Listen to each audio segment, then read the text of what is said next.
is a Saturday night. What is good? Osiris here. You're in the middle. You're in the middle where healing happens. Come on through. Grab a seat. Get comfortable. Get a brew. I should be sponsored by Monster because that's how it goes down.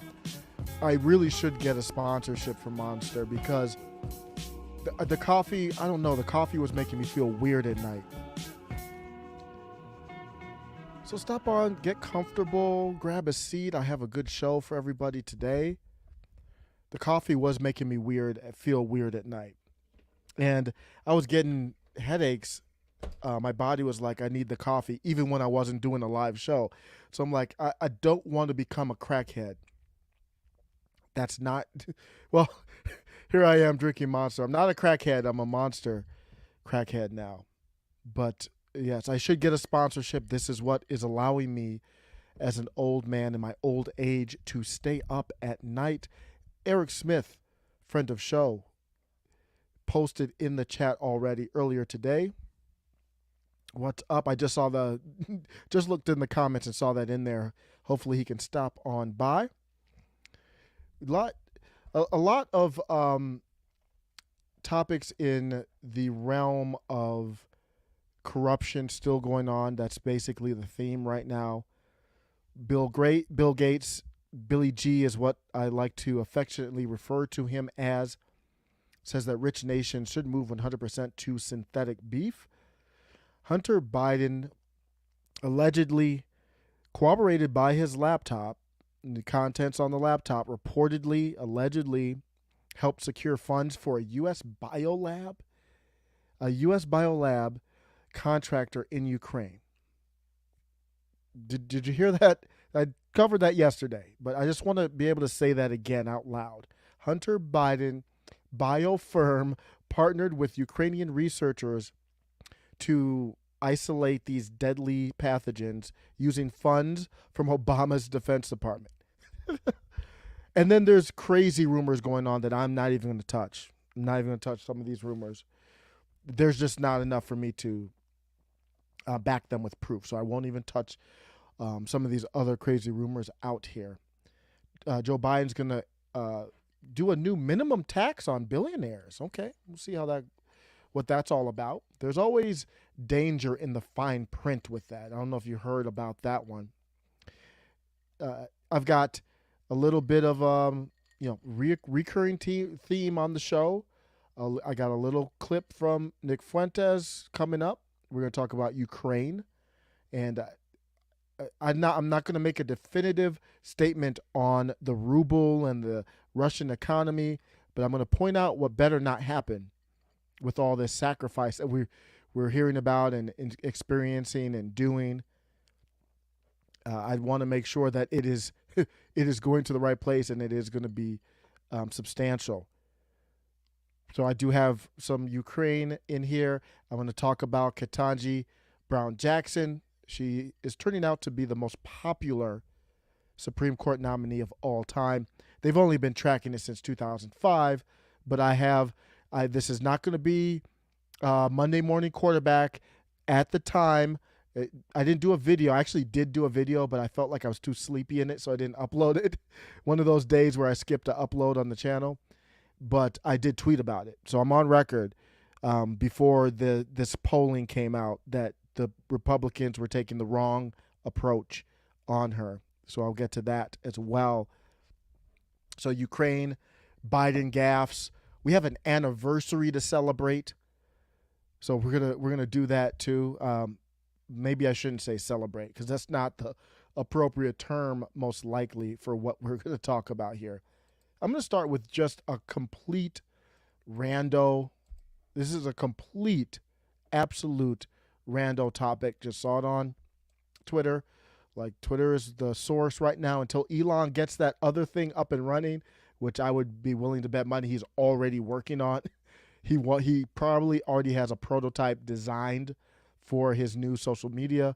I guarantee that to you. But since he doesn't have that, Twitter is the ground for a lot of this content, for me at least. This is completely random. Amazing physics. post.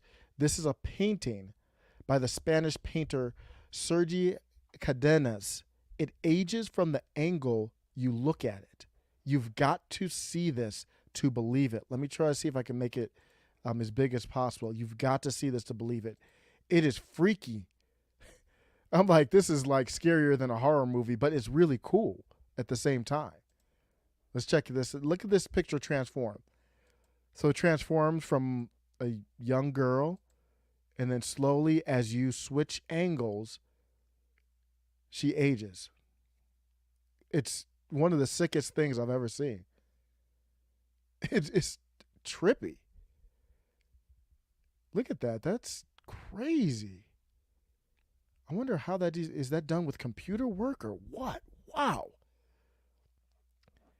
Then you go backwards. It's kind of like the Curious Case of Benjamin Buttons if you go from the old to young. But it's like life flashing in front of your eyes. I've never seen an optical illusion like that, quite like that in like a painting. So I just want to share that random thing. When I'm on Twitter, I see all kinds of random stuff. So I will sometimes go ahead and clip them up. What's good? What is good? This is going to be a pretty business-like live. It's going to be pretty business-like, and I think the first thing that would be appropriate is I feel right now, the way that I feel is like I feel like I missed an anniversary. Have you ever said, oh, shoot, I've got my anniversary with my significant other coming up? And have you ever felt like, oh, shoot, I'm going to miss it? Have you ever felt that before? That's how I feel right now. I didn't acknowledge this until today. Our 2-year anniversary. What am I talking about? I'm not talking about the channel. I'm talking about the 2-year anniversary of when all this went down. So it did affect the channel. We just crossed the 2-year anniversary of, I want to be careful what I call it because I don't want to upset the people who you don't want to upset when you're at their, right now I'm at YouTube, I'm at Google's crib right now. So that would be dumb assery for me to piss them off while I'm at their crib, even though it's unconstitutional and all that. But it's the 2-year anniversary. Mel, who I've shown a lot of her tweets, one of my favorite followers, said, I will never forget watching this announcement and being blown away by what was going on. I called bullshit on day one. How is a 2-week lockdown going to stop a virus with a 5 to 14-day incubation period that spread equally by both symptomatic and asymptomatic patients? That's the anniversary. It's here already. She wasn't the only one. I was not red-pilled. So let me be clear. She was probably way ahead of me. I was not red-pilled at all at that time. I was a blue pill normie. But even me, even my spidey senses started tingling. Spider sense start tingling. When they did that lockdown, and I remember the first country that I was kind of following the news, and I saw Italy did it. Italy did it in March of 2020. They did their lockdown. And I'm like, and I'm just thinking about it. Remember, I'm blue pilled at this time. I'm not even close to where I am right now. And not to say I'm like fully knowledgeable or red pilled, but I'm much more red pilled now than back then. I was a normie. And I'm thinking to myself, and I'll never forget mentioning to my wife, I'm like, Italy locked down their whole country basically. And it's a virus. And I'm like, what's the purpose of that? A virus is going to spread regardless, in my opinion. Not an expert. I'm not claiming to be an expert. Go talk to a doctor. Ask Alphabet and YouTube. They're the overlords. They're greater than God. Let them tell you. I'm just spouting off at the head. Don't mind me. So don't listen to me. But I'm like, from what I know, that's not going to stop anything. It might delay things because people aren't interacting as much. But I'm like, that can't be a long-term solution. I remember telling my wife that. I also remember going online looking for these masks. and I couldn't find the mask. And then Dr. Beagle came out and said, you don't need the mask. I wasn't buying it. I just still couldn't get it. China had bought them all up. We've got to talk about this 2-year, like this is the 2-year anniversary. This is a big kind of moment in our country when, shoot, this is a big moment in the world. 2 years ago. And this is not something we're going to forget. It's not something we're going to forget, not something we should forget. I'll never forget. This channel spawned based on that. Shortly after that happened, as you might remember, of course, was George Floyd. So things got really crazy, really, really quickly. And the same pattern that's going through with that is going through with everything else that we're seeing. And I just want to go, take a trip down memory lane real quick and not to forget. And yeah, that's Don Dada over there on the right. That's him. We're asking that same sense of community to come together and stand up against this virus. And if everybody in America does what we ask for over the next 15 days, we will see a dramatic difference, and we won't have to worry about the ventilators, and we won't have to worry about the ICU beds, because we won't have our elderly and our people at the greatest risk having to be hospitalized. We're asking that same sense of community to come together and stand up against this virus. And if everybody in America does what we ask for over the next 15 days, we will see a dramatic difference, and we won't have to worry about the ventilators. Oh, we won't. Oh, we won't. Of course we won't. 15 days to slow the spread. That's how it all started. I just put this in here to remember to talk about. Italy was the one that I was watching at first because it happened right before us. And it didn't make sense to me. And I'm like, okay, I trust it. We've gone through a lot since then. Early treatment discussion has been suppressed. And who knows? I'm not claiming it would have changed anything or not. Zygote is. But maybe we should go back and look at that. Was that the right thing to do? I was able to get some good books. And, after 2020, The Real Dr. Beagle is a great book. I wanted to put it here just to recommend it. I got it in the audio version, and I've listened through it twice. Some people were wondering, hey, what was this kind of thing? Like, was this worse than Russiagate or not? This made Russiagate look like a little white lie. It made Russiagate look like nothing is what this was. That's how serious this was. You go through everything and you wonder, is there going to be a Nuremberg Part 2? I don't know. I'm not claiming anything or not. But does that need to happen? When's the last time you've seen Dr. Birx? Where is she at? Is she in witness protection program? Is she going to talk about what happened? I don't see her. I barely see Beagle anymore. Why are they not around anymore? Usually if you do a project at work, you might have an after project meeting to say how it went. I haven't heard that. They used to have these hearings. Where's the closure for this thing? Where's the the analysis of what happened and where we've been, what we're doing, where we're going? I don't see that. Maybe am I missing something? Not that this all over is still out there. They're trying to bring it back in some places as far as like restrictions and stuff too across the world. I'm not going to leave Trump out of this. Trump fell into this trap. I don't think he was in on it as I want to do this. He was in on it as I got to follow these people. And he followed them, and they led him down a very bad path. They were all against him. You remember Dr. Birx, I believe, was the one who was caught in Delaware. She said she was closing up shop for the season, and she was celebrating Thanksgiving with her family. because they just happened to be helping her close down shop in her Delaware home, her Delaware residence. It must be nice. After we were all told, lockdown, you could not be with grandma. That was interesting.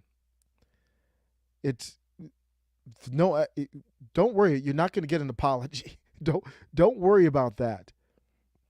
But from the beginning, to go from slow the spread to stop the spread to the media coverage on it to trust the science, we got played. And I'm not talking about this thing not being real. I'm talking about the power of storytelling. They told a hell of a story. And everyone lockstep fell right in line, putting muzzles on 2-year-olds and right, yes, master. What's next, master? I have to take this drug, master. Yes, master. All from the power of storytelling and othering people. Because if you didn't, then you were a danger to society. You weren't a true member of society. You got ostracized. If there's anything we've learned from this, to stop listening to these politicians. They are not people to be listened to. They're not people to take directions from. You make your own decisions and you tell them what to do. If you're not operating like that, then they're going to lead you down some paths. And this pandemic, that ain't nothing yet. We've not seen anything yet, if you think that's the darkest place where this will go. With the emergency powers and permanently destroying the Constitution. Do you know Joe Biden still has emergency powers right now? For what? I haven't even followed up on Gavin Newsom, because I think his was supposed to run out at the end of March, I believe. So I'll follow up on that. The hardest part of the 2 weeks to flatten the curve were the first 2 years. And it's still ongoing, really. The only thing lighting it up is you've got the primaries coming up in the midterms. We have personal rights that we have to stand up and fight for in this country. It's not the actual thing itself, but the government response and the story that they told us. One of the biggest scandals ever in the history of the world. And it will be the biggest one until the next one. Let me know what you think. Got to celebrate it. Got to stand up and say, hey, it's here. What's up to everybody giving shout outs in the chat? Debbie Griffith, thank you for stopping by. Jason J. Oh, try the super chat. Wouldn't let you super chat? Oh, man, that's terrible. Thank you for considering that, though. They're killing people with, the ventilators. Man, you could do an hour just on all the stuff that happened. Jason J. Killing people with the ventilators. I just talked about Rachel Levine and the concern that I had with the Pennsylvania, her 95-year-old, I think it was her mom or grandma, and taking her out and then putting senior citizens in there. And Dr. Birx talked about it from the beginning that the elderly were the most susceptible to this thing. From the beginning, from 2020, right from the start. Now they're leading us into potentially that next step. So we got to get serious about this, stepping up. The next step is kind of scary, but there was a time where you can, at least I did, sit back and say, man, looking at the guy who is running this country right now, allegedly, who really thinks he's running this country? There's no possible way at all. Mr. Brandon, it is a battle between good and evil. It's getting serious, but Brandon's running the country, allegedly.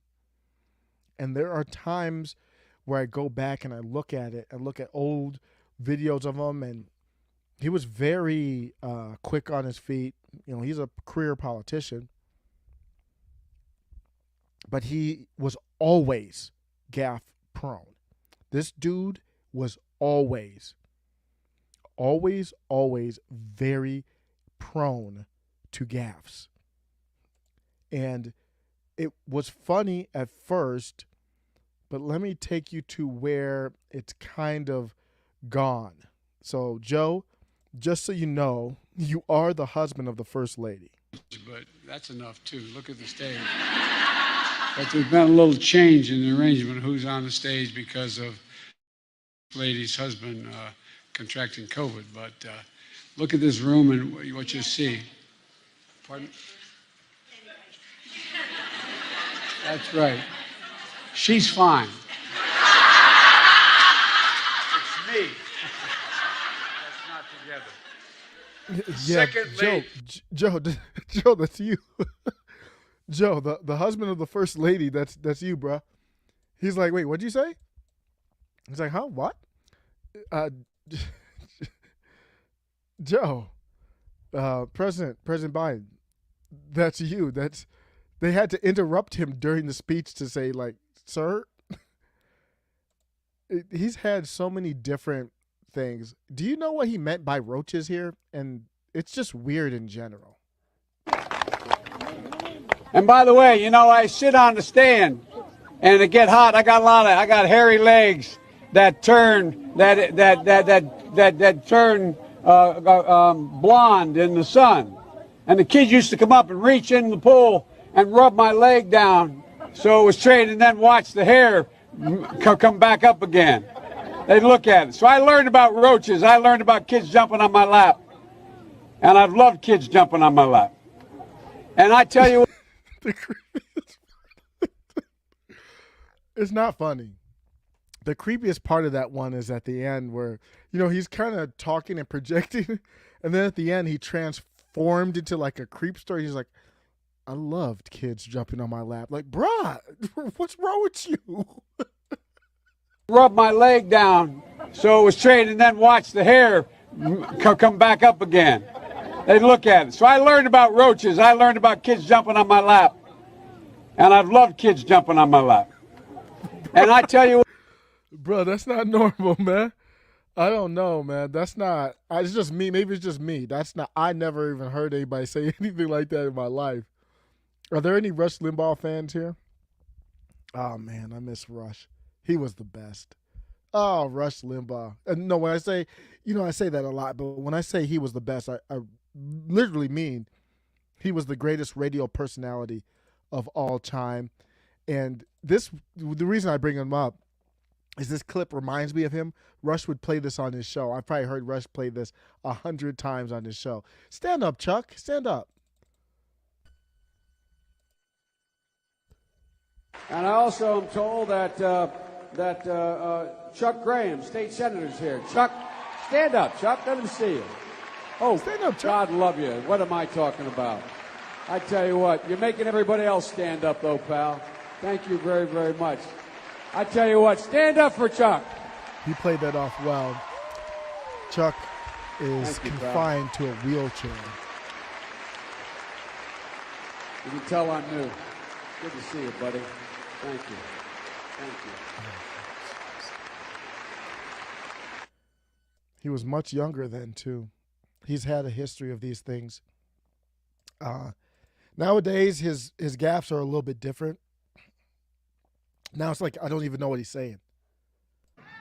I'll lead an effective strategy to mobilize true international effort to press. True international effort. I'll lead an effective strategy to mobilize true international effort to press. What was that? What did you say? I'll lead an effective strategy to mobilize true international. Okay, whatever that is, you sound passionate about it though. At least say it with confidence. He plays off his gaffes really well. When you gaff a lot, you have to play it off a lot.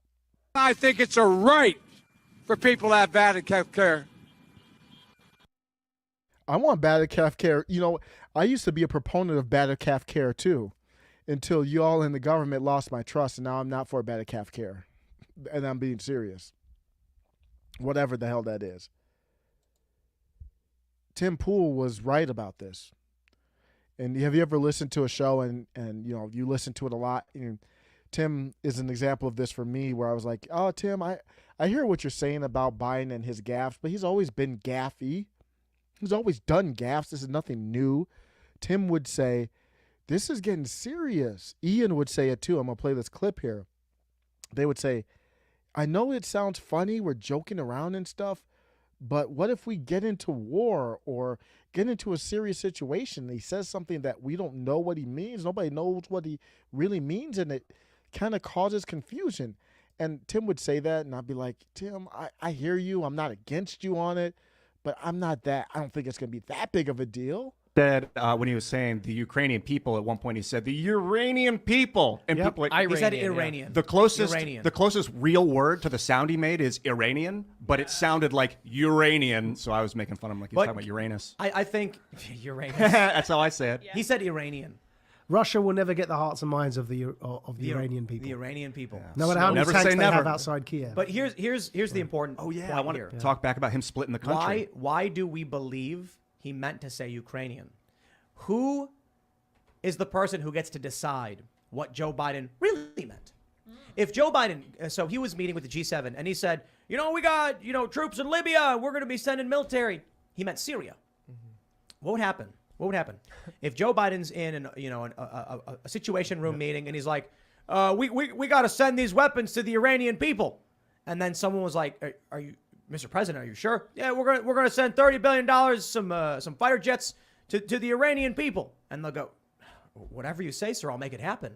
And then breaking news: Iran receives massive payload of cash from U.S. government. Dude, it's not even a joke. But hold on. Imagine the alternative. Joe Biden says, we're going to send a pallet of cash to the Ukrainian people. And someone goes, he meant Iranian people. and then they decide for themselves. Exactly. When Exactly. it's hitting the fan and it's wartime, make a decision now, and he says the wrong word, that's death. But that's why it's so dangerous to have a president that effectively is mentally impaired. No, and he actually we were talking That's about the this. most polite way I've ever heard It's a someone very describe polite it. way of putting it, and we were sort of joking about this the other day. We were watching his State of the Union, poking fun at him. It is actually genuinely sad. The fact that we were all talking about this after the show, this is probably the best speech he's given in his entire presidency, and he's slurring every single word. He sounds intoxicated. Jason J said it perfectly here. Who gets to decide? Who's deciding? The corporate press. We don't know what the real thing is, but the corporate press is spinning it. Of course. It's dangerous. So we laugh and have fun with it. But multiple times on this trip with Joe Biden going overseas to Poland, and I forget where else he visited over there, he said U.S. won't use chemical weapons after Biden says U.S. would respond to Russian chemical attack in kind. If you understand, so in kind means that you would respond the exact same way. You've made it very clear in this conflict that you do not want to, because you're heading to Poland tomorrow. Do you think that getting a firsthand look at the effects of this war on these millions of Ukrainians who have fled their country could change the way that you might respond? I don't think so, because I've been to many, many war zones. I've been in refugee camps. I've been in war zones for the last 15 years, and it's devastating. And but the thing you look at the most is you see these young children. You see children without parents that are in those camps or in refugees. You see women and husbands, and men and women who are completely lost and have no nose. You see the look, that blank look on their face, that absolute feeling of, my God, where am I? What's going to happen to me? And so what it will do, it will reinforce my commitment to have the United States make sure we are a major piece of dealing with the relocation of all those folks, as well as humanitarian assistance needed both inside Ukraine and outside Ukraine. For example, this is not something that Poland or Romania or Germany should carry on their own. This is an international responsibility. The United States, as a leader, one of the leaders in the international community, has an obligation to be engaged and do all we can to ease the suffering and pain of innocent women and children and men, for that matter, throughout Ukraine. and those who have made it across the border. I plan on attempting to see those folks, as well as I hope I'm going to be able to see, I guess, you're asking whether NATO would cross. We'd make that decision at the time. And my final question, because you're heading to Poland tomorrow, do you think that getting a firsthand knowing that you are not going to get involved directly in this conflict? No and no. I do not believe that. And to clarify on chemical weapons, if chemical weapons were used in Ukraine, would that trigger a military response from NATO? It would trigger a response in kind. Whether or not you're asking whether NATO would cross, we'd make that decision at the time. And my final. So you can see that he struggles here. I skipped too far ahead in the clip here. This is the part I wanted, was responding in kind. Take a look at his face. A military response from NATO? It would trigger a response in kind. Whether or not you're asking whether NATO. So he says it would trigger a response in kind. And then they had to clean that up. Like, no, we didn't really mean in kind. So the troops, he also made that comment when he went to meet the troops here. And he talked about, hey, how you're going to, when you go there, you're going to see. Nobody had announced that anybody was going anywhere. So now they said U.S. troops won't go to Ukraine. So they're having to clean up some very serious things. It started with roaches that he won't explain on his own. And now it's coming to even more serious things than even worst case of racism or just blind or a blank mind. Now we're talking about this kind of stuff. What is he saying as far as his team? Is his team on the same page with him? Let's listen to what they talked about with sanctions. I'm straight. You remember, if you covered me from the very beginning, I did not say that, in fact, the sanctions would deter him. Sanctions never deter. You keep talking about that. Yes, our intention is to have a deterrent effect. The president believes that sanctions are intended to deter. The purpose of the sanctions, in the first instance, is to try to deter Russia from going to war. The allied relationship is such that we have agreed that the deterrence effect of these sanctions is still a meaningful one. So they all use the same term, deterred. And Joe Biden says it wasn't to deter. Get something straight. You remember, if you covered me from the very beginning, I did not say that, in fact, the sanctions would deter him. Sanctions never deter. You keep talking about that. So he talks about it and talks in a tone to make you look like you're crazy. I'm not the crazy one. And not me. Let me speak for myself. I didn't say that you said it would deter. Your whole team, cabinet, vice president, secretary of state used those terms. To my knowledge, I haven't heard anybody ask him to clean that up. Lynn F. says they had to clean up calling for Putin being removed from power. That's a pretty serious thing. President Biden ended his speech seeming to call for regime change in Russia. For God's sakes, this man cannot remain in power. That's what he said. I mean, is that on its own, and I'll tell you where they cleaned it up, that on its own sounds like a declaration of war. For God's sake, this man can remain in power. God bless you all, and may God defend our freedom, and may God protect our troops. Thank you for your... Does that sound like a mistake? I don't know. Bottom line is they had to clean up another thing in the middle of basically the early origins of World War III right now. At some point, this is the cleanup statement where they said the president's point was not that Putin cannot be allowed to exercise power over his neighbors or the region. He was not discussing Putin's power in Russia or regime change. That's not what it came across as. And then this is just a random person on Twitter, but I think there's probably other people out there. He was talking about there's going to be a food shortage.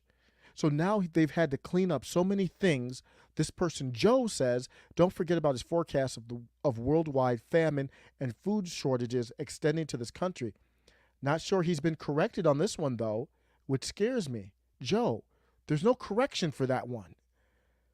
Luckily, in the U.S., that's why I'm grateful to be a U.S. citizen. It will unfortunately affect the poor in the world first, but we will feel it. We're already starting to feel it now. Joe, there's no correction for that one.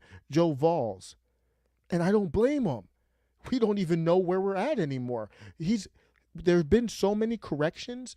Joe Valls is waiting for a correction when Joe Biden says there's going to be a food shortage. That's just the basic duties of a leader. He can't fulfill them. So you must use the Constitution to remove him. I'm not saying this is going to happen, but that doesn't change that it should. Using the Constitution to remove Mr. Biden from office is the correct way to do it. This is from Washington Examiner. This was actually after the Afghanistan debacle. If you could apply this to 5 different scandals. I did a segment where I listed off 8 different reasons. 8 different separate reasons why this could get done. Jason Jace with the $2 super chat. Thank you, sir. He says, thank God we don't have mean tweets. Who wouldn't love a mean tweet or two right now if it meant a president that said, if you do this, we'll do this. So just calm down right now. There's the 25th Amendment, so it's not impeachment. What would happen is it would take members of Congress, but first it would start with Vice President Harris, and before it even went to Congress. This would be contentious. Harris and Biden don't get along. Harris and Jill don't get along. He's not going to, in a vacuum, just disappear for Kamala Harris. Kamala Harris doesn't get along with many in the cabinet. Allegedly, I'm not there in D.C., allegedly. She doesn't get along with Mayor Pete. I'm pretty confident in saying that from the reports, reading stuff, the debates, and all that kind of stuff. Mayor Pete is Team Biden. Joe Biden looks at him like a son. So Joe Biden got beef with Kamala. You know Mayor Pete's going to have beef with Kamala. But so what I'm saying is Kamala would need to get the vote of the cabinet to get this done. I don't think she could even do that. Forget that. This is what should happen. The vice president should begin the process. And I'm not saying you would go from Joe Biden to Kamala Harris. I'm not saying that's like a huge upgrade, but this is what needs to happen. Section 4 of the 25th Amendment has never been used. We've seen it in movies. Any 24 fans here? House of Cards, West Wing. These are great shows here. I never watched Madam Secretary. Designated Survivor is a decent show. Not the greatest. That's the worst show of those there. I haven't seen Madam Secretary, though, but West Wing is classic. They've all tackled this process, but first, Vice President Harris and at least 7 members of the principal cabinet, they call it the executive department, the cabinet would have to send a written declaration to Congress. At that time, Kamala would immediately become the acting president. It's not done, though. Importantly, and unknown to most, the only votes are the VP and the 15 cabinet secretaries, so the core cabinet. Next, if Biden disagrees, he can send a declaration to Congress disputing the finding of inability. If Vice President Harris and the principal officers resubmit their declaration within 4 days, then it goes to Congress. So if Biden disagrees, they get one last chance to say, okay, we're not going to do it, or we are going to do it. This would be the utmost of utmost seriousness. I'm not joking with this or saying this in a light manner. That's why I wanted to take time to kind of make my case. I'm not going to spend an hour on it, but I could. I just want to make my case. He's lost the confidence of people, just common people. At that juncture, Congress must convene within 48 hours, if not already in session, and decide the issue within 21 days. That's a long time. They'd be debating for 21 days? Man, that should be shorter. 2/3 of both the House and Senate must agree with the Declaration of Inability. Kind of reminds me of amendment. You would need 2/3 of both houses. So that's not an easy task. Otherwise, the president resumes power. If Congress votes to keep the 25th invoked, then Mr. Biden remains a sideline president and Mrs. Harris continues as acting president. What would happen is most likely they would resign, because what's Joe Biden going to do? He doesn't even want to be in the White House. He's always going back to Delaware or wherever every weekend pretty much. So she would become president. She would nominate a new VP, but the House and Senate would have to approve that. It's time to have a serious discussion. Let me know what you think. Oh, wow. The first words I saw when I looked at the chat were knee pads. So let's see what we got going on here. Lynn F says, knee pads makes me nervous, but Brandon is going to get everyone killed. I think I have to look at it step by step. I know you're joking there, Lynn, in a way with the names, but I just have to look at it step by step. The first step is Joe Biden clearly is not fit to be the face, even the puppet of this situation. So I don't even care who the vice president is. He's not fit. He's got to go. And then we'll see. Who knows? Maybe Kamala would step up. I would wish her the best. I would hope that she did. But, man. Jason J., thank you for keeping on trying.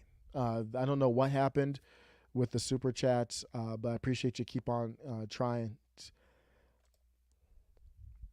The service with the smile says, I'm not sure who's more scary, Brandon or knee pads. It's a tough one. I think Brandon's more scary to me because he doesn't even have his faculties together. So, I mean, what is he going to do? Like, what is he about?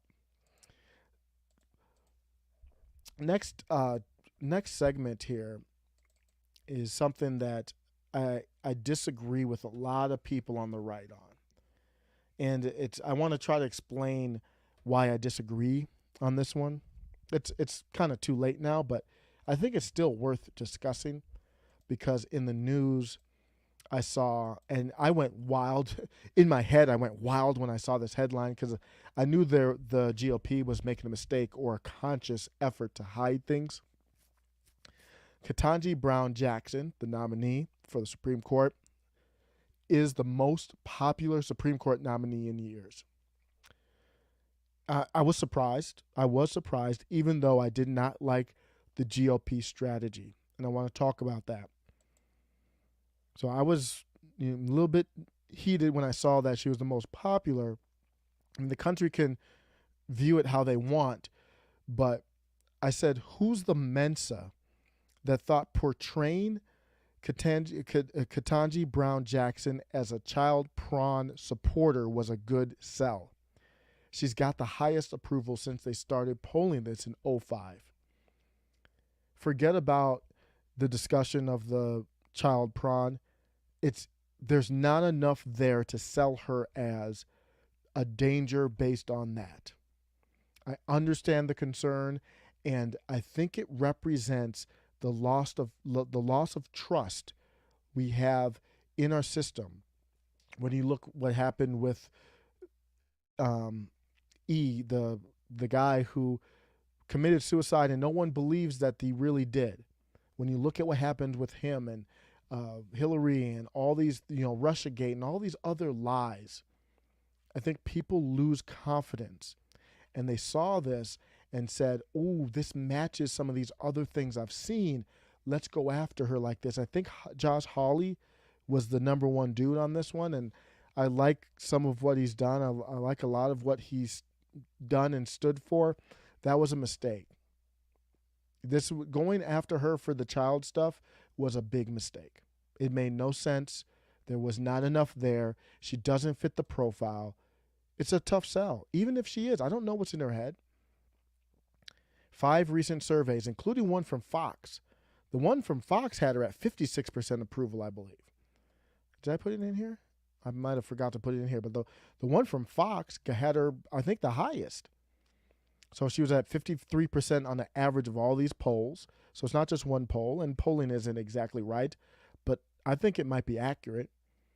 53% supported her with about 26 opposed. That's a plus 27 in net popularity.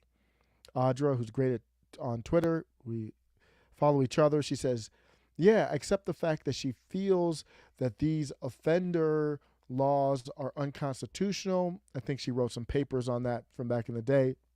And based on hatred and vengeance towards the offender. My question is, why doesn't that matter to anyone? I think it does, but the sell was too hard.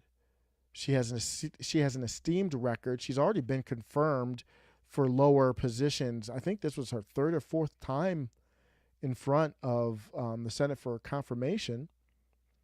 No misconduct there's no misconduct at all. Even the sentencing wasn't misconduct. So if you had some type of misconduct or something, then I could see it. But a family woman with 2 kids, nobody's buying it.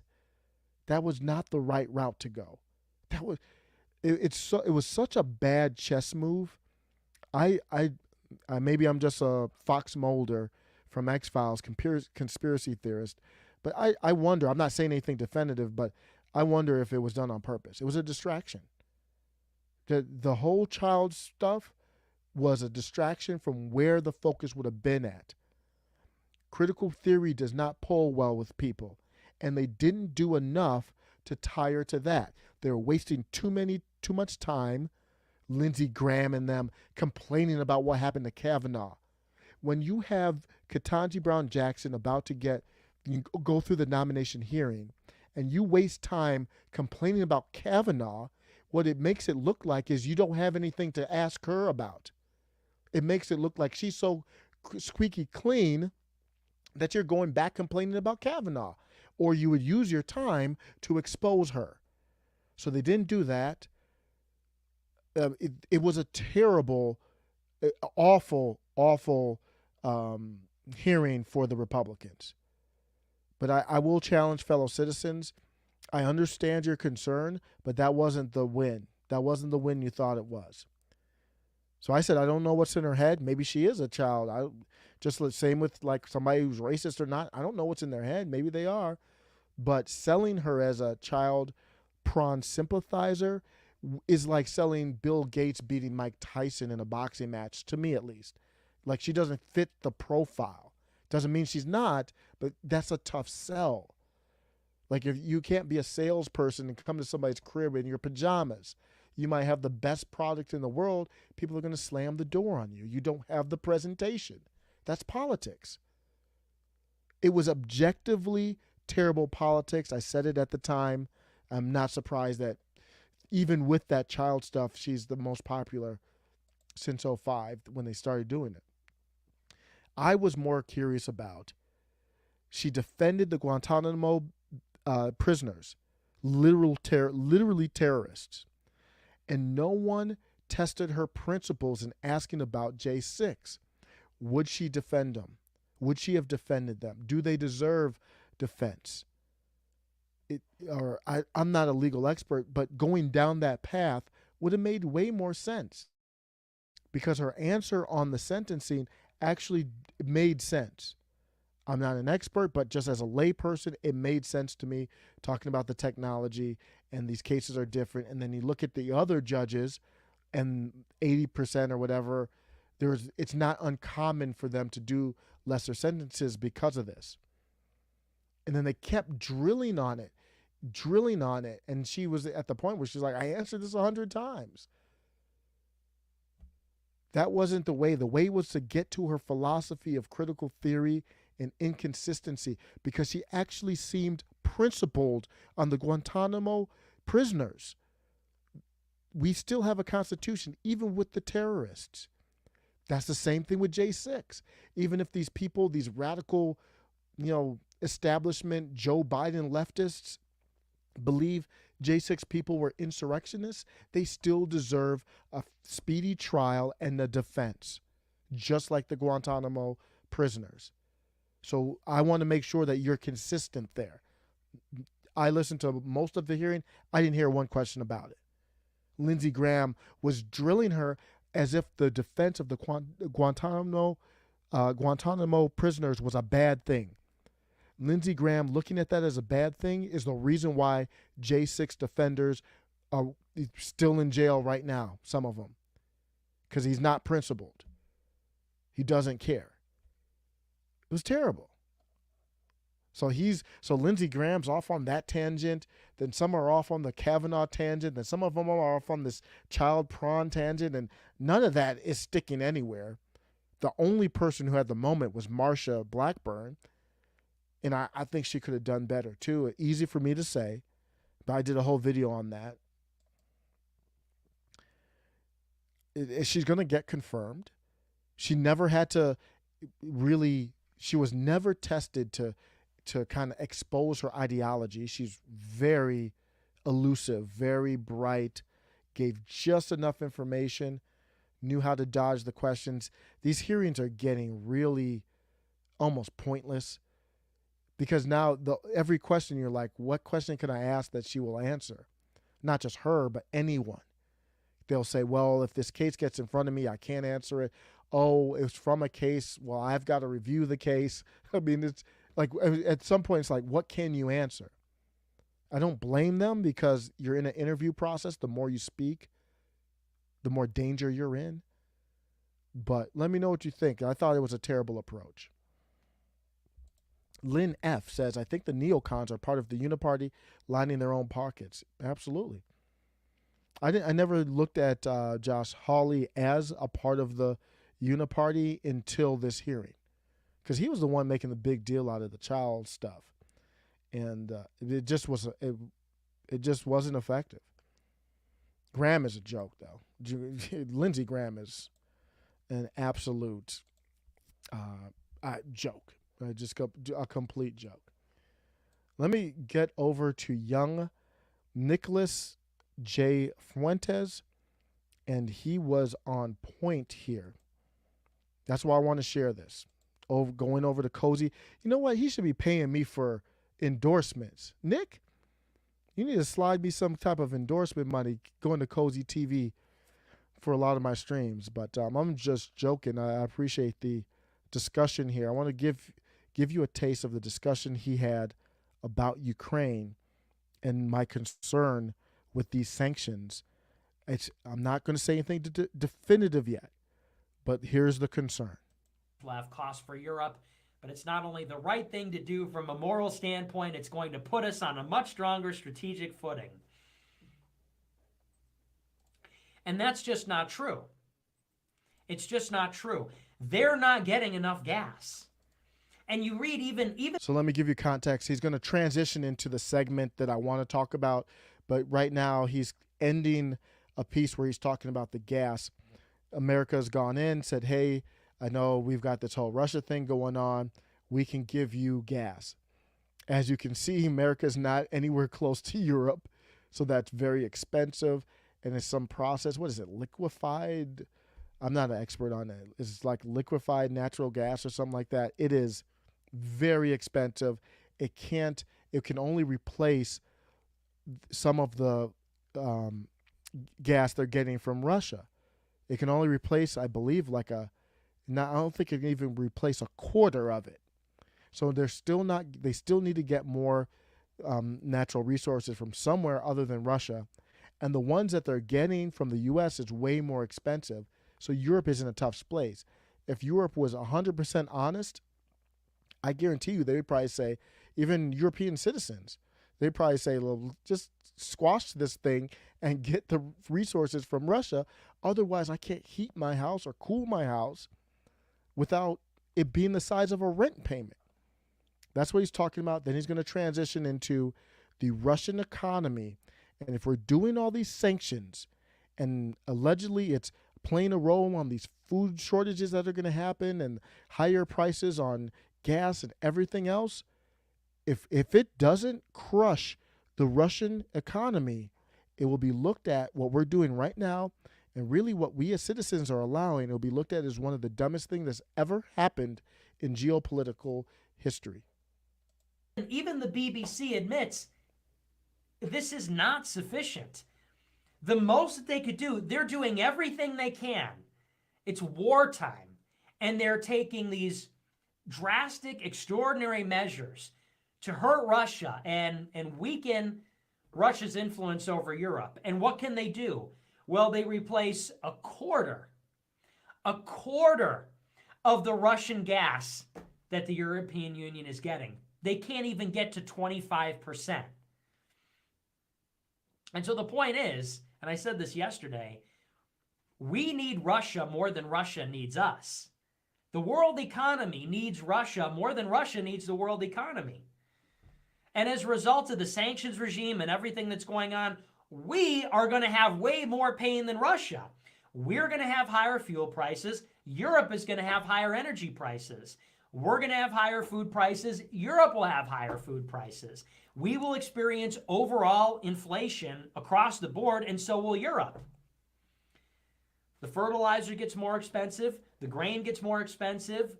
The food gets more expensive. The energy gets more expensive. So you hear what he's talking about. We know Biden has admitted a lot of this stuff, that our prices on all these things are going to go up. The thing that we're supposed to see in return is that Russia's economy gets destroyed. And we just have to be honest, that's the Russian citizens. That's not Putin.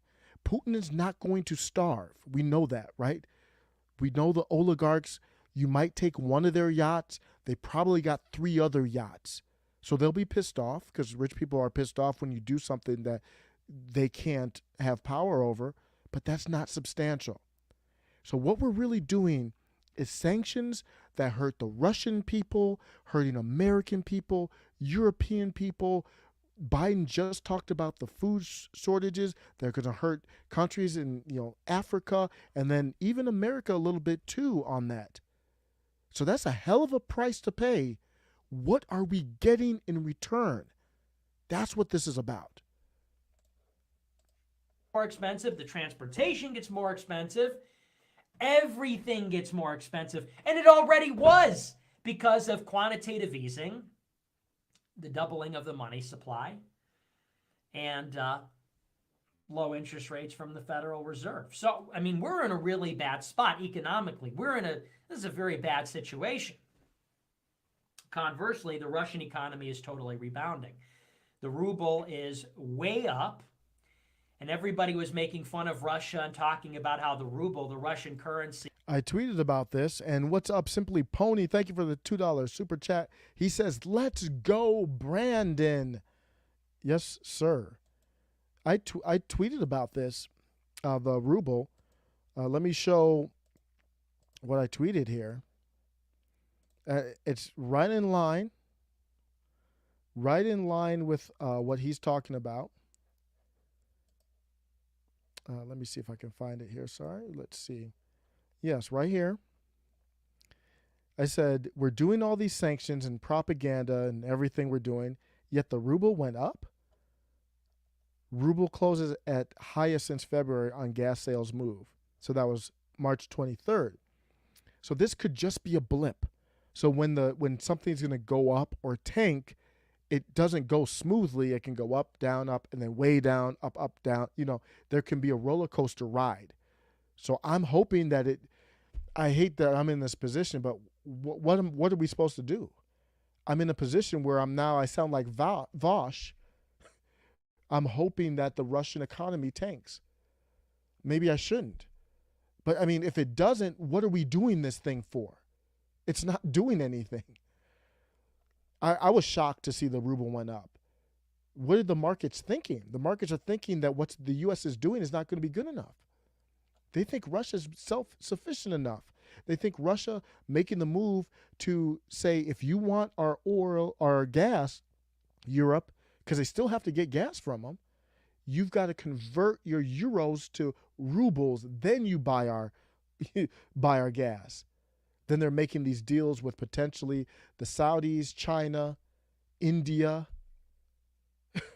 I feel like we're playing chess and we're getting our ass kicked, or it's going to come. If you play chess, you know that there's a time where you're like, I'm not getting my ass kicked yet, but I see that ass kicking coming.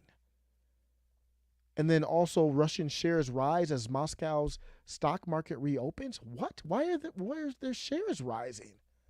I don't know what's going on. I'm some idiot in my basement, literally. Thank you, Simply Pony, for the $2 super chat again. I'm literally just some idiot in my basement. I'm just saying that's really odd to me. And now I'm in a position where I'm almost like rooting for their stuff to tank. Like, I'm like, what position are these people putting me in? Currency was destroyed by the sanctions, and it's true. The ruble collapsed, went down 50% again about 1 week after the conflict began. And now it's back up to something like 80% of what it was before the war broke out.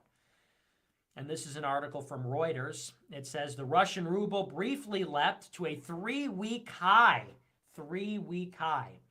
past 95 against the dollar on Wednesday in Moscow before settling close to 100 after President Vladimir Putin said Russia would start selling its gas to unfriendly countries in rubles. The potential ramifications of that move, which Putin ordered his government to sort out in 1 week, could boost the Russian currency, with a host of European countries still dependent on Moscow for much of their energy supplies. The ruble has stabilized near 100 the dollar in recent sessions after falling to a record low of 120 in Moscow this month, and even further on the interbank market to 150. Russia has taken a hit from unprecedented Western sanctions over events in Ukraine, what it terms a special operation that started on February 24th. Before that, the ruble traded at about 80 to the dollar. So think about it. Before the invasion, you could get 80 rubles for $1. The exchange rate is 80 to 1. Russia invades Ukraine and unprecedented financial sanctions are imposed. Harsher sanctions have been imposed on Russia than have been imposed on Iran or North Korea or any other country. A record number of Western companies pull out. Tech companies, restaurants, sports companies, apparel companies, you name it. They're banned from the international SWIFT system of monetary transfers. Their foreign currency reserves are seized. Their banks are disconnected from the global banking system. This is unprecedented. It's never happened. The oligarchs' assets have been seized. They've sanctioned all the people close to Putin. And so before the war, you could get 80 rubles for $1. At the worst, it was about 50% of the value. You could get 150 rubles for $1. So you could say the value of the ruble was cut in half, right? You could get half as many dollars as you could before.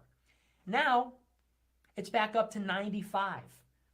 4 weeks later, it's back up to 95. So it went from 80 to 150, now to 95. So I'm going to let this go just for a couple more minutes, and then I'm going to close with tying it into, if you hear Nick's tone, he sounds happy about it, about Russia potentially. I think he's a little bit stronger in this is a comeback for Russia. It could just be a blip on the radar, but he's a little happy, and I will tie into why I think he is partly why. He's never said this before, but I'm going to close this segment with why I think he is happy and maybe relates to what's happening to Russia a little bit. So the ruble is stabilized, and you do the math on that. You know, what is 15 over 80? I don't agree that the ruble has stabilized. I mean, it's just, it's fluctuating right now. We don't know where it's going to wind up. That's 15%. So the ruble, again, keep in mind, these are the worst sanctions in history. The most powerful financial power in the history of the world, the United States and its allies, have completely sanctioned Russia in a way that has never happened before in modern history, since World War II, you could say, but really it's not comparable to anything before that either. And the Russian currency fell 15%. 15% in 4 weeks, right? It went down 50, and now it's stabilized at 15% lower than when we started. That's it? That's all you got? And it's only going to go higher. I mean, understand that. I mean, it will probably stabilize even closer to where it was before the war started because of this new rule.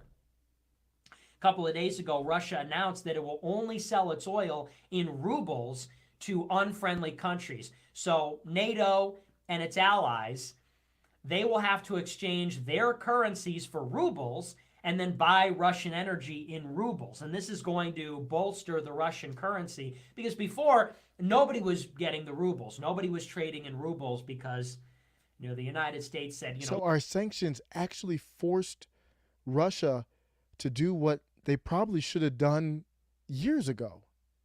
Like that move is not a bad move for Russia, regardless of this whole situation. We're not buying rubles anymore, and we can't do any currency exchanges. And now that I think about it, and Russia said, okay. How was Russia selling gas and they weren't doing it in rubles? Why weren't they doing that before? Russia could have played this whole chess move out and said, here's what happens if we go into Ukraine. What's the worst case scenario? That's what you would do, right? Putin would sit down at his table, tell all his top people, who I don't know, but you sit down with your top cabinet or military people, all your advisors. I'm moving into Ukraine. What's the worst case scenario? What sanctions? What's the U.S. going to do? They're not in NATO. They're probably not going to strike. They might do a false flag. We don't know. But forget about that scenario. What's the worst sanctions and all that? Oh, okay. They'll cut us off here. Companies might leave. Are we good with China? What about Saudis? What about India? Maybe we could force Europe. Europe can't get their gas from. They can't get all their gas from America. It's just not feasible logistically. So let's make them. We'll go into Ukraine. We know they'll do this. So we'll say, hey, if you want gas from us, otherwise your citizens will freeze to death, basically, then you've got to convert your currency to rubles, and then you can get our gas. Like, isn't that a feasible discussion that you think they might have had? I don't know. I'm just throwing it out there. Okay, well, if you want our oil and natural gas, you're just going to have to buy the rubles instead of dollars. And so now that's giving some buoyancy to the ruble. And so, in other words, this trend will continue. This policy was announced a couple of days ago, and the ruble goes from 120 to 95 in a couple of days. It will continue to go up as time goes on. So, 50% was the high water mark. It's stabilizing at around 15-20% below what it was when it started. When all is said and done, it will be negligible. The hit to the ruble will be negligible. And this is particularly... He's a little more optimistic as far as from Russia's standpoint than I am. Impressive, because when you look at some of these other currencies, like the Turkish lira, for example, the Turkish lira is in free... So let me end with this on this segment. That was excellent analysis, in my opinion, by Nick. He's a very bright young man. I think a lot of the stuff you see with him and yelling Putin, Putin, Putin, and you could hear he's kind of giddy in his voice. It's a different tone than me. I'm not happy about none of this. But I think he truly is America first. A lot of people said, well, is he Russia first? Like, what is this about? No. He's America first, but he's similar to me in a way. When I say I'm America first, that does not include this corrupt government. That ain't a part of it, for damn sure. And that's where he's at with that. And I think he relates everything that the U.S. government's trying to do to Russia is exactly what they tried to do with him.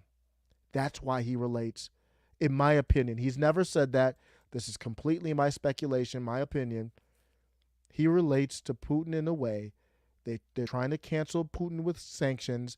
If you don't know, this 23-year-old kid is on a no-fly list. Didn't break any laws. He's just on the no-fly list for his influence and political leanings. So he's on a no-fly list. He's canceled from Visa, MasterCard. He has to do his own type of alternative payment. Does that remind you of Russia? Visa, I don't know if MasterCard. I think they both pulled out of there. But companies pulling out of Russia, very similar to him. He is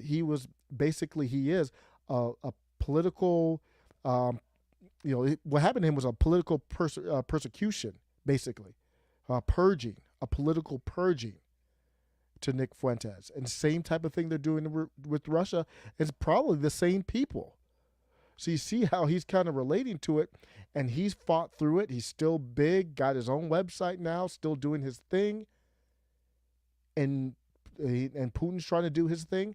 I can see from that angle And there's more than that as well of why he relates to that situation of fighting against your own government, fighting against the American government, and trying to prevail. Let me know what you think. Service with the Smile says, maybe Putin needed an excuse to do the switch, and that was the war. I don't know. It could very well be. I really, yeah. Why weren't Eric Smith has the same question? I never thought of it. I think it was probably because everybody was pretty much on the dollar. Who wasn't on the dollar? All that talk just started happening now. We know that when in the past, when leaders have tried to get off that dollar, they've gotten offed. So, I mean, Russia's a bigger, they've got nukes. It's different. But, yeah, I wouldn't put that past that it was planned, or they looked ahead and thought, hey, this might be the move. I have one last segment. Our good friend of show, really means friend of show, Billy G made headlines. He said rich nations should move to 100% synthetic beef. Billy, me and you have beef if you think that makes any sense. I can't believe you're even doing this. Quote, I do think all rich countries should move to 100% synthetic beef, Gates said when asked about how countries can help to reduce methane emissions when it comes to food production. They're talking about the livestock. They're talking about the livestock. Am I right here, guys? They're talking about the livestock passing gas. I think that's what he's talking about. This is the Green New Deal stuff from like AOC. You can get used to the taste difference. Nothing like a billionaire telling you to eat slop. And, he's basically trying to tell you it tastes like crap. And he says you can get used to the taste difference. Billy, that I know what that means. That means it tastes like shit. That's what it means. It's nasty as hell. That's his nice way of saying it tastes like crap. You'll get used to it though. And the claim is they're going to make it taste even better over time. They've been working on this stuff for a long time, man. Holla back when it tastes right. Even then, I'm questionable on it. But, man, at least make it taste right. Do you think Billy G's going to give up meat? Man, my dude's going to be eating bone-in filet mignon while we're eating jackfruit or whatever the hell that synthetic trash is. Impossible and Beyond have a roadmap. I like these companies because I think they're disruptors. So I wouldn't even, if it weren't for Tesla, I would consider investing in them just from a financial standpoint. I've had I keep confusing them. I've had these fake burgers. A few years ago, it tasted kind of like a soy burger from back in the day, a veggie burger. And then another one, I've had the Impossible Whopper. It's kind of dry, to be honest. Not really that bad, but not excited about it. It's not like it's good for you. It's processed garbage. This stuff is not healthy for you.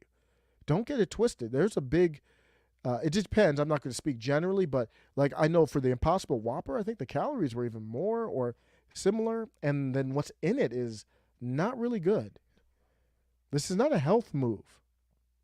This is a business move. My wife and I watched Tommy. Anybody watch Tommy? Power?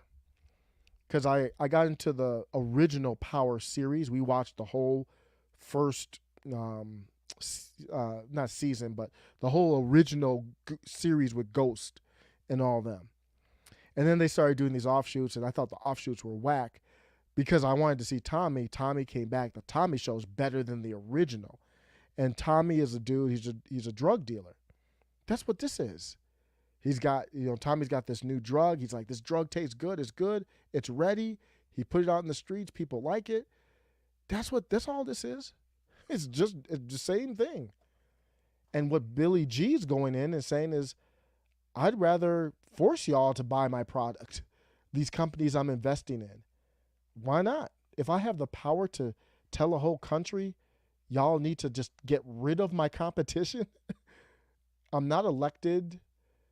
You guys already don't respect your constitution. I'm buying up land, so is China. I might as well make a move here. Ton of garbage in there, vegetable oil and all kinds of trash. And then he said, as for scale today, he said that but they have a roadmap, a quality roadmap, and a cost roadmap that makes them competitive. This is straight up drug dealing, like similar. I'm not saying that's a bad drug type product, but it's the same type of thing. It's just business, any type of business. If you can move your competition out the way, like if I'm selling an electric car, I would tell the government ban gas cars so the demand for mine are high. Right now, they don't have high demand, so they don't represent 1% of the meat in the world, but they're on their way as long as I tell these governments to stop my competition. I know it doesn't taste right, but it's right for my pocketbook. Man, this guy has some gall on him, man. This dude, you got to respect that, man, to have the cojones to say, that steak and the burgers you like for all your holidays and you like to grill them and smoke them. All that stuff? Nah, throw it away. If normal people didn't walk around like normies, they would be so shocked to know what's going on. They don't know. They have no idea this is happening. Tell them. Tell the normie. Don't force them to think anything that, in my opinion, that never goes well. Just tell them. Bill Gates wants you to, next time they have a burger, tell them Bill Gates doesn't want you to eat that. It's not a lie. It's right there, YouTube. I don't want to hear anything from YouTube on this one. He said it out of his own damn mouth. I'm just relaying the information. This is factual information here. Eventually, that green premium is modest enough that you can sort of change the behavior of people. Oh my goodness. Billy G says, eventually that green premium is he trying to clown us with the jokes like the going green and the green in his wallet? Eventually that green premium is modest enough that you can sort of change the behavior of people. His brain is like, I'm such a boss of the world. I want to change the behavior of not America, of any rich country. There's a lot of money to be had out here. How much money does one person need? Elon Musk wants to get to Mars. I get it why he's trying to stack chips. He will be the first trillionaire. I don't know what his goal is. I really don't know. Nancy Pelosi, 82 years old, still didn't retire, still in there, still flipping stock with her husband. How much money do you need? Where are you going with this money? Your kids have plenty of money to start on, to inherit and do what they wish with. Why do you need so much money? He wants to change people's behavior, use regulation to totally shift the demand. He's just saying the quiet part out loud. He wants to change your behavior to shift the demand for his product that he's invested in. It's not like he's some impartial dude here. So for meat in the middle income and above countries, I do think it's possible. Oh, man. Is it real? Bryson Gray did this a while back on Twitter. He's like, why do vegans say vegan chicken? It's a little off because he's talking about synthetic meat. It's not the same thing, but I thought it's around the same topic. It was a great tweet. Why do they say vegan chicken? It's jackfruit or whatever they put in there. If you're really vegan, then stand on that and stop appropriating other food names. Isn't that a good point? Like, this is what it looks like. It looks good. Vegan hot honey chicken tenders. Call it that. Just call it fried breaded jackfruit, if that's what it is. It's not going to change the taste to call it what it really is. Somebody else replied and said, tofu is not chicken, jackfruit is not chicken, chickpea is not chicken, mushroom is not chicken, cauliflower is not chicken, synthetic beef is not beef. Can we just call it what it is? I think that's fair. Here's a clip from Billy G. And if you think that I'm making this up about him trying to make paper out of this, YouTube, holla at him. And, I've been pleased that the interest level in climate has gone up pretty dramatically over the last 2 or 3 years. It was about 10 years ago, I had some professors come to me 4 or 5 times a year and bring other experts so I could learn, okay, how good are the models? What are the negative effects? What is the uncertainty? What are the positive feedback cycles? And so I've been on this learning curve, and that's the whole reason I started this nuclear power company called TerraPower, was not to make money, and I've avoided that. But although the artificial meat companies I put money into, I'm going to make more from those than I lost in the other. There it is. He casually said it. Let me bring it back one more time. He was like, oh, I lost some money here, but, these artificial meat companies, I'm going to make a lot of money with these ones. Nuclear power company called TerraPower was not to make money, and I've avoided that. But although the artificial meat companies I put money into, I'm going to make more from those than I lost in the other ones. But yeah, Beyond Meat he's at least invested in that one. I don't know to what extent, but he only does it big. He literally said it right there. I'll make tons of money off my artificial meat investments. It's not about health or anything like that. Luke Radowski shared this article from Daily Mail.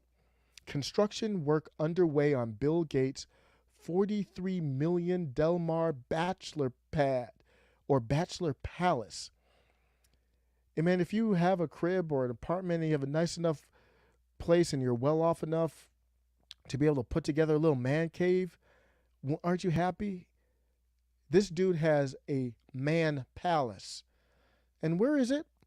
It's right on the beach. I thought climate change was a thing. He was so excited about people so into the climate change. But he's got a crib, $43 million, right on the beach. He doesn't look like he's too concerned about it. Not anytime soon. Somebody said since Bill Gates is trending, they just want to give you this look about the Billy Shake. Mr. Gates, you're familiar with a company called Real Networks, are you not? Yes. Did you ever have any discussions with any representative of Real Networks concerning what products Real Networks should or should not offer or distribute? Did nobody say, do we need to stop this? How long is he going to be shaking back and forth like this?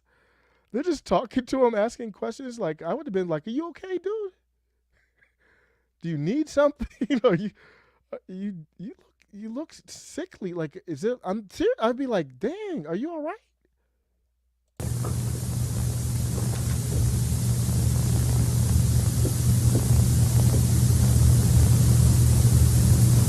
No. Microsoft signed 2 contracts with Real Networks. Did it not, sir? I have no idea. I thought it was 1. Is that a dude that you're going to be following as that's going to be the leader of your world? Aliens come to the world and and the aliens come through and they're like, who's that dude on this planet? Are you going to show him Joe Biden? No, it's not him. It's this dude. The aliens come through and they're like, who's running things around here? You're familiar with a company called Real Networks, are you not? Yes. Did you ever have any discussions with any representative? And they're like, that's the dude? We just forget it. we wanted to work with y'all, but we're just gonna start from scratch. Y'all did it's too much work. You know how sometimes it's easier just to erase the whole paper? They just probably like, you know what? We'll just nuke the whole thing, wait 100 years, and repopulate the earth. Because I can't do. If this is your number one dude, we can't do it. We can't do it. But I want to end on a happy note. I don't want to end with a rockabye baby Billy G. This is true. I truly believe this. Billy G is one of those rare topics. If you follow the channel, I'm very passionate about the Steve Bannon right and the Jimmy Dore left. Got to combine. They've got to combine their forces. Got to combine on where we agree. Otherwise, we don't have enough power to go against the cabal. Period. There's not enough consolidation on just the MAGA or Steve Bannon right or the Jimmy Dore, Kim Iverson left. There's not enough if you just stay isolated and we don't work together. Billy G is one of those rare topics. He, by himself, unites both sides. This is somebody here, Sabby Sabs, who is populist left. Want Jimmy to Dore keep left. the wealth concentrated at the top. They really don't want people in poverty to get out of poverty. They have to have someone to exploit. That's how capitalism works. They let those people get out. Oh, I have nobody to use and abuse. Might have to share my profits. Might have to give people health insurance. Hell, I might have to give people a vacation. Fuck. That's the problem. Too many greedy people. I want you to pay close attention to what's going on, what the billionaires and the millionaires are doing in this country. We need to focus on the fact that you got people like Bill Gates who's buying up farmland and stealing people's water. Let's talk about that. Let's talk about why Mark Zuckerberg is buying land in Hawaii. What are they planning for? So when I get on camera and I tell you guys we need to learn how to grow our own food, when I tell you we have to learn how to take care of ourselves, some of you, if you went through Boy Scouts or Girl Scouts, you know how to do these things. You know how to start a fire. You know how to build shelter if you need to. Most people don't, boo. And when things get worse, and things will get worse in this country in reference to the economy, we think we've seen the rough part of it now. There's nothing. It will get worse. And when you look around and you realize that somebody took all the food and someone took all the water, we have no one to blame but the people at the top, because they're the ones that have the money. They're the ones that have the resources. And if you think that they're going to share their water with us, that they're going to share their food with us, you are sadly mistaken. They will leave us to die. They do not care. They have showed you multiple times who they really are and what they are about.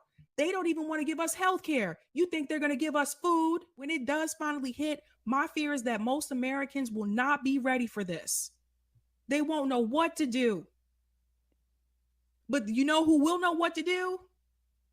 The people with the money. They want to keep. So Eric Smith, perfect example of what we'll have to work through. So that is Sabby Sab's populist left. As you could probably tell, a little bit of capitalism hate in there, the healthcare conversation. Those are the kind of the top two. They're throwing student loans as well as very big topics from their side. We're going to have to get through that. We're going to have to get through. I know they hate capitalism. Sometimes I'm just so tired. I don't want to argue with them about capitalism. It's not capitalism. I agree with you completely, Eric. That's crony capitalism. And they want communism or socialism, the economic impact. Well, basically, they want socialism how it's never been practiced in the world before. And what they don't understand is if there's crony capitalism, there can be crony socialism or crony communism. It's not the system as much as the croniness that's the problem. So we have to get through those things. A lot of us in the middle or the right really believe in the Constitution. They more think it's of a pesky document that is slightly racist. But we got to get past some of that stuff. A lot of her stuff there is basically Tim Pool raising chickens on the farm, trying to say be self-sufficient. There's a lot we can agree on. Let's focus on the agreement part and say, let's work together. You get this healthcare thing. We get this, as long as we take out the cabal. That's what, for me, that's what has to happen. So I thought it was a good note to end on. Billy G. You are actually helping us stick together. I appreciate you for that. Not much else. Let me know what you think. Damn late of stream. It's all right. Casual Goats, always great to see you stopping by. Hope all is well with you and yours. Yeah, that's the last segment. I could just hang out a little bit here if anybody has comments, or then I'll be out. Eric Smith says, this isn't completely something new, though. Hollyweird actors have been buying up land in Colorado and Montana and Alaska since Hollyweird existed. Yes, the China part new. I was blue pilled before 2020, so I don't know anything really. I wasn't following those type of things as closely before. The China thing is disturbing, and I don't know how you stop that. But Casual Goat's like, yeah, I should be asleep. I hopped on YouTube to see what's up. Yeah, what's up, man? We talked about the 2-year anniversary of the pandemic. What have we learned? Where are we going from that? We talked about Biden. His gaffes have gotten serious.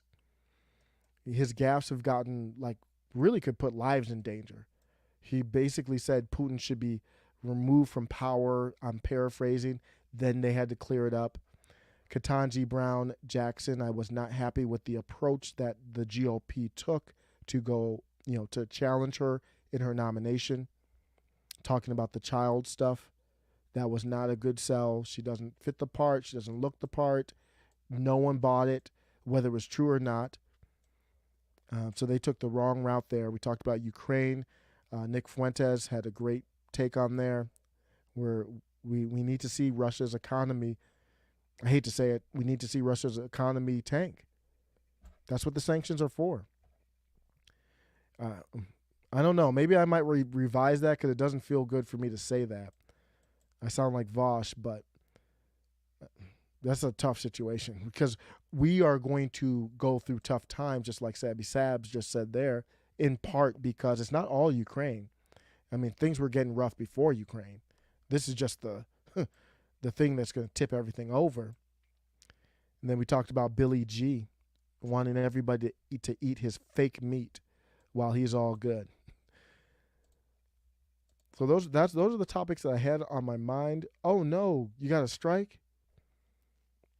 Oh man. What'd you get a strike for? Casual Ghost got a strike on his channel. Hate to see that. When you get a strike, you're down for a week. And then you can't get another one. I forget how long you're banned for the second one. And then you're close to being removed. China, he said revoke. How can you legally do that though? You would have to do some type of emergency powers for that. I think Congress needs to do their job. There has to be some type of regulation or law on that. That's a security risk. Like, we can't go over to China and buy up land. So our greatest strength is one of our greatest weaknesses. Oh, yeah, use of those things, which I didn't. They won't even allow me. Show me the offending timestamp. Yeah, I wanted to show a lot. I wanted to do a video one time on San Francisco, and I was like, man, there's a lot of stuff in the background of videos, and even when I play like the Nick Fuentes stuff, I get a little worried about that because they banned him from the platform. They don't even want to hear about him. So yeah, just hang tight for a week and then get back up. Service with a Smile says, all we can hope for is things getting better, but I think they're just getting worse. And in my opinion, people should learn how to prepare for an emergency. Yeah, I need to. I'm not a handyman. I don't have any chickens. So when things get real, I hope we still have internet so I can Google like how to do things because I'm a textbook spoiled American, to be honest. I'll learn how to do things, but I'm not a farmer. Might have to learn how to hunt.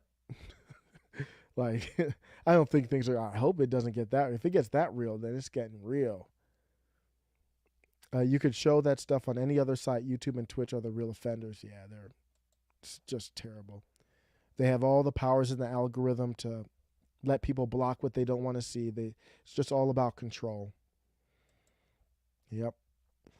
Yep. The place where I get dangerously close with strikes are the copyright type stuff. So, well, good. Well, thanks a lot, everybody, for hanging out. I will post a link to the Clips channel. So if you miss it, I'll keep posting. I haven't done the show from yesterday yet, but I will in the Clips channel. Appreciate everybody hanging out. I'm going to drop that outro. I didn't do any editing last night. It was too late. I'm going to do some editing tonight. Exciting. For those who don't know, it's not exciting. But I'm trying to think who am I listening to. I'm going to do some editing. I already listened to the latest Dave Smith upload. He was talking about economic philosophy. I really agree with Dave Smith on the Austrian view of inflation.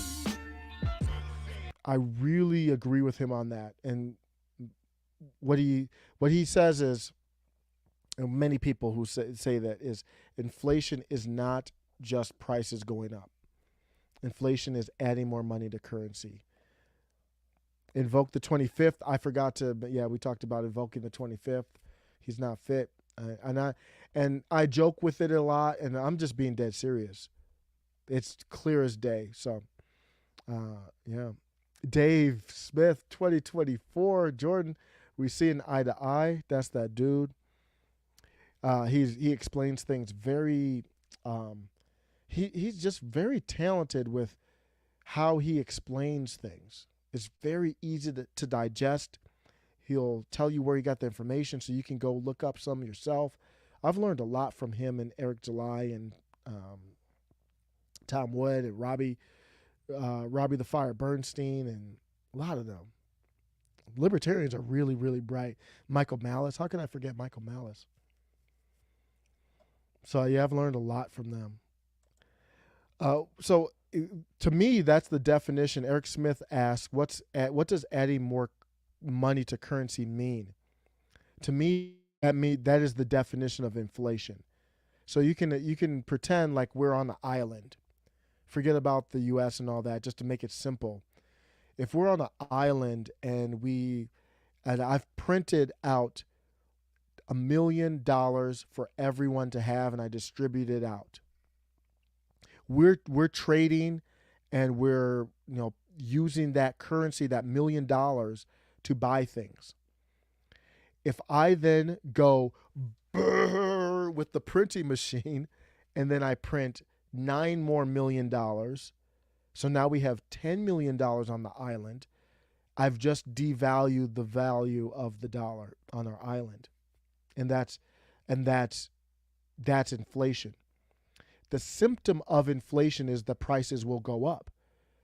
Because there's so much money thrown around, the dollar is weakened. So to get a loaf of bread, it's not $2 a loaf anymore. Now it's going to be $10 a loaf because I added more money to currency. That's the simple way. I'm not an economic expert. I've taken, in another life, I was a financial advisor, so I had to take some economic classes. But that's basically correct me if I'm wrong there. That's just basically the theme there. What the government's been doing is saying we're going to measure inflation by prices going up. That's BS. That's not, because you can do other factors. You can put other factors in play to keep prices down, even if you're printing money. So if we didn't have the inflation that we have now, prices might be low. There's no reason why over the years, every year we're expected, there's going to be inflation. There's going to be inflation. That shouldn't have to happen. It's because the government got in the way. Printing money, playing games with the interest rates. There's a lot of reasons there, but what they do is they keep the price down to hide in the true inflation. So that's how I view it. Yeah, good discussion. Thanks a lot, everybody. We get to some editing, and I will be out. Take care.